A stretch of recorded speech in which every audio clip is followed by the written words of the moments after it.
जी तो स्टूडेंट्स ये रहा आपका न्यूमेरिकल नंबर 1.23 जिसमें वो कह रहा है कि two thyristors are connected in parallel to share a total current of IL is equal to 750 ampere, यानी कि टोटल करंट है IL which is equal to 750 ampere. ठीक है, दो थायरिस्टर लगे हुए हैं पैरेलल में, वो ये कहना चाह रहा है। तो दो थायरिस्टर पहले तो पैरेलल में चले लगे हुए हैं, आगे हम इसकी बात पहले सुनेंगे फिर आगे का फैसला करेंगे। पहले मैं थायरिस्टर ड्रा कर देता हूँ। ठीक है, आपको पता है ये थायरिस्टर का साइन होता है कुछ इस तरह से। ये एक थायरिस्टर हो गया और इस साइड पे ये हो गया दूसरा थायरिस्टर। ठीक है जी, अब हम इसका आगे का फैसला सुनते हैं, आगे क्या कहता है ये। देखो बच्चों, वो कहता है कि the on state voltage drop of one thyristor, यानी कि एक थायरिस्टर के क्रॉस जो वोल्टेज का ड्रॉप आ रहा था वो था VT1 is equal to 1 volt, और जो इसके क्रॉस करंट है 300 एम्पेयर है। ठीक है जी, यानी कि इसको हम I1 का नाम तो नहीं दे सकते, I1 का नाम ही देते हैं क्योंकि IT1 करंट कहेंगे हम बाद में। तो ये I1 करंट हो गई 300 एम्पेयर। ठीक है जी, उसके बाद वो कहता है कि दूसरा जो थायरिस्टर है and other thyristor have VT2, यानी कि इसके क्रॉस जो वोल्टेज ड्रॉप है वो है 1.8 वोल्ट, और जो करंट गुजर रही है यानी कि कितनी करंट गुजरी I2 is equal to 300 ampere. ठीक है जी, उसके बाद वो कहता है कि डिटरमाइन करें the values of series resistances to force current sharing with 7.5% difference, यानी कि आप ये चीज़ मुझे फाइंड आउट करके दें कि रेजिस्टेंसेस जो सीरीज़ में इनके साथ लगाई जाएंगी वो इनको कितना फोर्स करती हैं करंट शेयर करने में 7.5% डिफरेंस के साथ। तो ये 7.5 डिफरेंस का मतलब है चेंज इन करंट।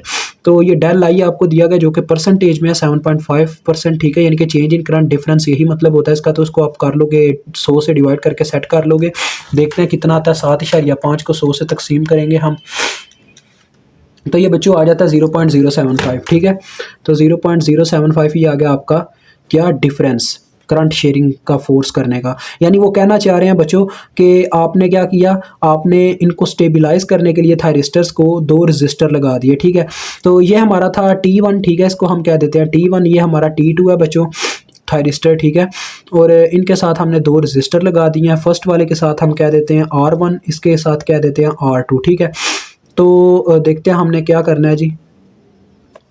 इनके साथ एक देखें बैटरी लगी हुई है 3 वोल्ट की, देखें उन्होंने मेंशन भी की हुई है। टोटल वोल्टेज वो कह रहा है कि 3 वोल्ट है V, ये आ गई वो battery V is equal to 3 volt. ठीक है, ये मैंने लगा दिया। और देखो बच्चों, वो कहता है कि जो करंट मतलब कि टोटल करंट है वो तो आपके सामने 750 मिली एम्पेयर है, जो देखो इसके पॉजिटिव पोल में से निकलेगी और इस तरफ जाएगी, जिसका नाम है IL which is equal to 750 ampere. ठीक है, तो अब असल में आपको चीज़ बताता हूँ। देखिए T1 के क्रॉस कितने वोल्ट है, 1 वोल्ट। तो आपको पता है जिस तरफ ये ओपन जिस तरफ ये ब्लॉकेज होता है उस तरफ माइनस पोल होता है, ऊपर पॉजिटिव पोल होता है, तो ये आ गया VT1 वोल्ट। ठीक है, और ऐसे ही इस तरफ भी प्लस माइनस VT2 वोल्ट। अब बच्चों हम कह लेते हैं कि देखें जिस तरफ VT1 है उस तरफ हमारी I1 करंट जाएगी, क्योंकि ये एक नोड है। क्योंकि देखो मैं आपको सारी कहानी समझाता हूँ, ये हमने पहले भी क्वेश्चन किया है in the case of power diodes. ठीक है, इस तरह का। तो बच्चों आपको पहले ही बता दूं कि ये जो ये नोड कैसे है, एक नोड एक ऐसा पॉइंट होता है जहाँ पे एक से ज़्यादा चीज़ों की वायर अटैच हो। एक ऐसा नोड होता है, 3 किस्म के नोड होते हैं। एक ऐसा नोड होता है जिसे हम बाइनरी नोड कहते हैं जहाँ पे 2 चीज़ों की वायर अटैच होती है, और एक वो नोड होता है जिसे हम हायर नोड कहते हैं जहाँ पे 3 चीज़ों की वायर अटैच होती है। एक होता है सरफेस नोड जहाँ पे 3 से ज़्यादा चीज़ों की वायर अटैच होती है। तो देखो ये है हायर नोड, यहाँ पे 3 चीज़ों की वायर अटैच है, 2 डायोड्स, 2 अपने क्या नाम है ये थायरिस्टर्स की, और एक इस वोल्टेज सोर्स की। तो ये अपना नोड 1 हो गया। यहाँ पे हम वोल्टेज रख लेते हैं बच्चों V1। ठीक है, उसके बाद बच्चों एक नीचे नोड है, देखो ये, इसको हमें ग्राउंड करना होगा क्योंकि हम KCL लगाना चाहेंगे बीच में। मैं आपको बताऊंगा कैसे KCL लगाना होगा। तो एक नोड मैंने ग्राउंड कर दिया, ये दूसरा नोड था।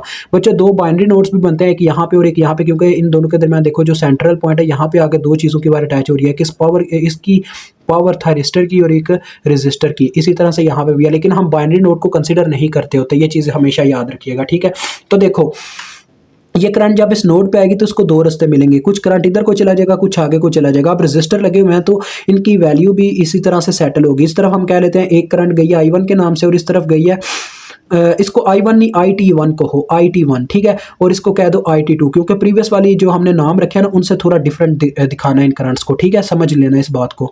तो अब हमें इन दोनों को फाइंड आउट करना है। देखें IT1 और IT2 को मैं फाइंड आउट करने जा रहा हूँ आपके सामने। कितना होगा फार्मूला आपको बताता हूँ। फार्मूला ये है बच्चों, IT1 पहले फाइंड आउट करने लगूँ। IT1 के लिए फार्मूला उन्होंने बताया हुआ है बच्चों, ये फार्मूला आपको मैंने उस कैप्सूल में दिया था, कैप्सूल की वीडियो में। तो वो फार्मूला था हमारे पास total current into 1 plus del times of current, यानी कि डिफरेंस चेंज इन करंट, यानी जो चेंज आता है रजिस्टर लगाने से ओवर 2, ये फार्मूला था। इस फार्मूले के अकॉर्डिंग आप वैल्यूज पुट करो और निकाल लो IT1 की कितनी वैल्यू है। 750 इंटू 1 प्लस ये कितना 0.075 ओवर 2, इसको कैलकुलेट करते हैं IT1 कितनी आती है। फिर आपने क्या करना है, इसके बाद मैंने बताया था इसी नोट के ऊपर आपने KCL की टेक्निक अप्लाई करके IT2 निकाल लेनी है, यानी जो करंट रह गई होगी उसको भी फाइंड आउट कर लेना है। तो 750 इंटू 1 प्लस 0.075 डिवाइडेड बाई 2, तो ये बच्चों मेरे पास आ रहा है 403.125 अम्पेयर। ठीक है, तो ये करंट IT1 आ गया। अब हम निकालेंगे, देखें यहाँ पे मैं KCL लगाता हूँ। KCL का कहता था the sum of entering current is equal to sum of leaving current. आपने कहना है अप्लाई KCL एट नोड 1, ठीक है, ये लिखना है आपने। तो अब हम IT2 यहाँ पे फाइंड आउट करेंगे इस पॉइंट पे। तो देखो IT2 निकलने लगी है। एंटरिंग करंट बच्चों कौन सी है, IL एंटर कर रही है इस नोड में, बाकी दोनों लिविंग करंट्स है, तो इन दोनों का सम इस साइड पे आ जाएगा। The sum of entering current is equal to sum of leaving current, यहाँ पे प्रूफ हो गया। ठीक है, अब IT2 अगर निकालनी है तो क्या इक्वेशन बनेगी, देखें IT2 इधर ही रह गई और IT1 उधर जाके माइनस हो गई, तो आ गया IL minus IT1। Values put करो और इसकी वैल्यू निकाल लो। IL की कितनी वैल्यू है 750, माइनस IT1 की आई है 403.125, तो यहाँ से आपको ये वैल्यू मिल जाती है। तो बच्चों ये वैल्यू आती है 346.875, 346.875 अम्पेयर। ठीक है जी, ये आपके पास आ गई IT2 की वैल्यू। तो अब आपको पता चल गया, यानी कि जब आपने रजिस्टर लगाया तो इतना करंट्स में फ़र्क आया, ये आपको इन फार्मूलाज से पता चल जाएगा क्योंकि उन्होंने डिफरेंस दिया होता है। अब असल मसला ये है कि हमने R1 और R2 की वैल्यू भी फाइंड आउट करनी है। उन्होंने क्या लिखा था, देखें कि डिटरमाइन करें सीरीज रेजिस्टेंसेस को जिनको आप लगाया है, जिन्होंने करंट को फोर्स किया है इतना डिफरेंस लाने में। ठीक है, तो हमने इन दो रजिस्टर्स की वैल्यू निकालनी है R1 और R2। ये कैसे हम निकाल सकते हैं, देखें बच्चों सिंपल सी बात है। हम क्या करते हैं, IT2 की इक्वेशन और IT1 की इक्वेशन लिखते हैं through KCL technique. KCL technique आपको पता क्या कहती है, मैं आपको बताता हूँ। देखें IT1 की अगर मैं इक्वेशन लिखना चाहूँ तो कैसे लिखूंगा, देखो ज़रा गौर करना। VT1 और VT2 मुझे गिवन है, बस ठीक है। देखो बच्चों इस नोड में से IT1 लीव कर रही है, तो आपको पता है जब करंट नोड में से लीव करती है तो उसी वक्त उस नोड के वोल्टेज लिख के आगे माइनस लिखना होता है। ये मैंने आपको बताया हुआ है, जिस बच्चे को नहीं पता वो जाके हमारा वीडियो देख ले, लीनियर सर्किट एनालिसिस का चैप्टर 3, उसकी कोई एक एग्जांपल समझ के आए KCL की। ठीक है, उसको समझ आ जाएगी मेरी इस बात की। इस जहाँ जिस नोड में से करंट लीव करता है उसके वोल्टेज लिख के आगे माइनस लिखना होता है। ठीक है, इसमें से लीव कर रहा है उसी वक्त मैंने देखे आगे माइनस लिख दिया। अब ये देखो ये जो बच्चों करंट है, हमने करंट की इक्वेशन लिखनी है। करंट जैसा कि ओहम्स लॉ कहता है बच्चों, I is equal to V over R होता है, यानी कि वोल्टेज ओवर रेजिस्टेंस मैंने लिखनी है। देखो उसके बाद अब रास्ते में जब ये करंट यहाँ से निकली तो नोड टू नोड मूवमेंट आपने करवानी है, ये चीज़ याद रखिएगा। नोड टू नोड मूवमेंट यानी इस नोड में से करंट निकले तो इस नोड तक जानी चाहिए। अब देखो आगे आता है ये थायरिस्टर। थायरिस्टर की मुझे बच्चों देखो रेजिस्टेंस नहीं पता, मैं इसकी रेजिस्टेंस नहीं लिख सकता, तो मैं पता क्या करूंगा, इसके वोल्टेजेस का इस्तेमाल कर लूंगा। यानी कि ये ऐसे ही कंसीडर करूंगा जैसे कि रास्ते में थायरिस्टर नहीं बल्कि कि एक वोल्टेज सोर्स लगा हुआ है जिसका नाम है VT1। ठीक है, यानी जिसके वोल्टेज है VT1। इस तरह से इस वायर को मैं कंसीडर करूंगा अपने जहन में। देखो ये आप सबके सामने मैंने ड्रा कर दिया। इस वक्त मैं इस वायर को इस तरह से अपने जहन में कंसीडर कर रहा हूँ। तो देखो करंट अपनी डायरेक्शन के अकॉर्डिंग इसके पॉजिटिव पोल में एंटर कर रही है, तो ये वोल्टेज प्लस में लिखे जाएंगे ऐसे VT1। ठीक है, लेकिन अभी भी करंट जो है बच्चों क्या है, वो नोड टू नोड मूवमेंट नहीं कर पाई। यहाँ से भी करंट अब लीव करेगी, सिर्फ सोर्स में से भी। अब इस वोल्टेज सोर्स में से जब करंट लीव करेगी उसी वक्त आगे इसके आगे माइनस आ जाएगा, क्योंकि जब भी करंट लीव करती है उसके आगे हमें माइनस लिखना होता है। ठीक है, यहाँ से जब करंट लीव किया तो करंट इस रजिस्टर में से गुजरी, ठीक है, और फिर जाके 0 वोल्ट वाले नोड में चली गई, तो नोड टू नोड मूवमेंट होगी, आगे आ गया -0, और जितनी रेजिस्टेंस रास्ते में आई वो आपने लिखनी है। रेजिस्टेंस सिर्फ R1 आएगी, क्योंकि उसकी वजह क्योंकि हमने इसके वोल्टेज लिख लिए हैं, ये रेजिस्टेंस में शामिल नहीं रहा थायरिस्टर। तो यहाँ से देखो आपको इक्वेशन मिल जाती है। देखो R1 उधर मूव कर गया और IT1 इधर बटे में आ गया, तो आ गया V1 minus VT1 divided by IT1। Values put करो और बच्चों R1 की वैल्यू निकाल लो। V1 आपके पास कितने हैं, V1 तो मैंने आपको निकाल के बताया नहीं। देखो बच्चों ये ज़रा गौर से देख लीजिएगा, आपको पहले बता दूं, ये जो वायर है ये एक ऐसी वायर है जिसमें सिर्फ एक वोल्टेज सोर्स ही लगा हुआ है और कोई रजिस्टर या कोई ऐसी टर्म नहीं लगी जो हमें डिस्टर्ब करे, ठीक है। सिर्फ एक वोल्टेज सोर्स लगा हुआ है। जब दो नोड्स के दरमियान सिर्फ एक वोल्टेज सोर्स लगा हो केसीएल के केस में, यानी कि नोडल एनालिसिस टेक्निक में, तो हम क्या करते हैं, सुपर नोड की ट्रिक लगाते हैं। लेकिन ऐसा हो कि उन दो नोड्स में से एक न्यूट्रल हो तो फिर हमें वैल्यू मिल जाती होती है, यानी कि वहां पे सुपर नोड टेक्निक नहीं लगाई जाती। तो यहाँ पे हमें वैल्यू मिल जाएगी। देखो जिस तरफ इसका पॉजिटिव पोल है वोल्टेज सोर्स का, उस तरफ के वोल्टेज प्लस में आ जाएंगे उस नोड के। तो V1 की तरफ इसका, यानी कि नोड 1 की तरफ इसके पॉजिटिव पोल है तो ये आगे V1, और नेगेटिव पोल है इसका 0 वोल्ट की तरफ, तो -0, यानी कि इस नोड के वोल्टेज, यानी जिस तरफ इसका पॉजिटिव पोल था वो वाले वोल्टेज प्लस में, माइनस वो वाले वोल्टेज जिस तरफ इसका नेगेटिव पोल है माइनस में, और इज इक्वल टू इसकी अपनी वैल्यू जो कि 3 है। तो यहाँ से आपको देखो V1 की वैल्यू मिल गई, V1 is equal to 3 volt, ठीक है। ये ऐसे होता है, ठीक है। अब देखो यहाँ पे आप वैल्यू पुट करो, 3 माइनस VT1 की वैल्यू थी आपके पास 1, और IT1 आपने फाइंड आउट की थी कितनी, 403.125। अब देखते हैं कितना आंसर आता है। 2 तकसीमें आ जाएगा ये 403.125।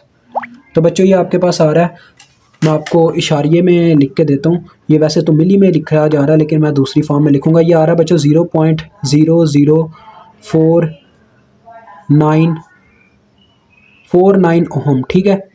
ये आपके पास आ गया R1 का वैल्यू। अब हम R2 निकालेंगे। R2 भी बच्चों ऐसे ही निकाला जाएगा। देखो इस वायर में से ये करंट लीव कर रही है तो मैं करंट की लिखना चाहूँगा, यानी नोड में से करंट लीव कर रही है तो मैं इसी की लिखना चाहूँगा equation. IT2 is equal to, देखो करंट कहाँ से लीव कर रही है, इस नोड में से, तो उसी वक्त उसके वोल्टेज लिख के आगे माइनस आ जाएगा, ठीक है। अब ये करंट देखो इस थायरिस्टर में से गुजरती है तो मैं इसकी रेजिस्टेंस लिखूंगा या इसके वोल्टेज सोर्स के तौर पे इसके वर्क करूंगा, ठीक है। तो ये इसकी रेजिस्टेंस तो मुझे पता नहीं, इसको एज अ वोल्टेज सोर्स ही कंसीडर कर लेता हूँ। देखो करंट इसके पॉजिटिव पोल में एंटर हुई, लिहाजा इसके वोल्टेज आगे आगे VT2। अब यहाँ पे भी करंट लीव करेगी क्योंकि करंट ने नोड टू नोड मूवमेंट करना है। यहाँ से जब लीव करेगी फिर से आगे माइनस आ गया, फिर इस रेजिस्टर में से करंट गुजरी और फिर जाके एंटर कर गई 0 वोल्ट में, तो आ गया V1 माइनस VT2। और जितनी रेजिस्टेंस रस्ते में रेजिस्टेंस सिर्फ R2 आई है क्योंकि मैंने इसको वोल्टेज सोर्स के तौर पे कंसीडर कर लिया। तो देखो ये इक्वेशन कुछ ऐसे बन गई, V1 माइनस VT2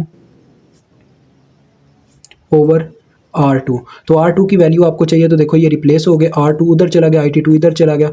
तो ये इक्वेशन बन गई कुछ इस तरह से, V1 minus VT2 over IT2।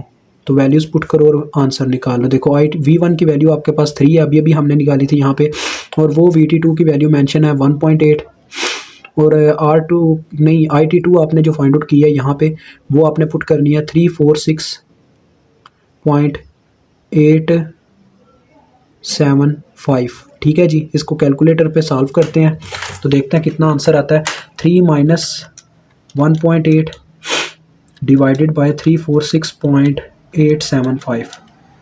तो ये बच्चों आपके पास आंसर आ रहा है। इसको भी इशारिये की फॉर्म में मैं लिखूंगा 0.0034, ठीक है जी। ये आपके पास आंसर आया। तो मुझे उम्मीद है आपको समझ आ गई होगी। खुदा हाफिज़।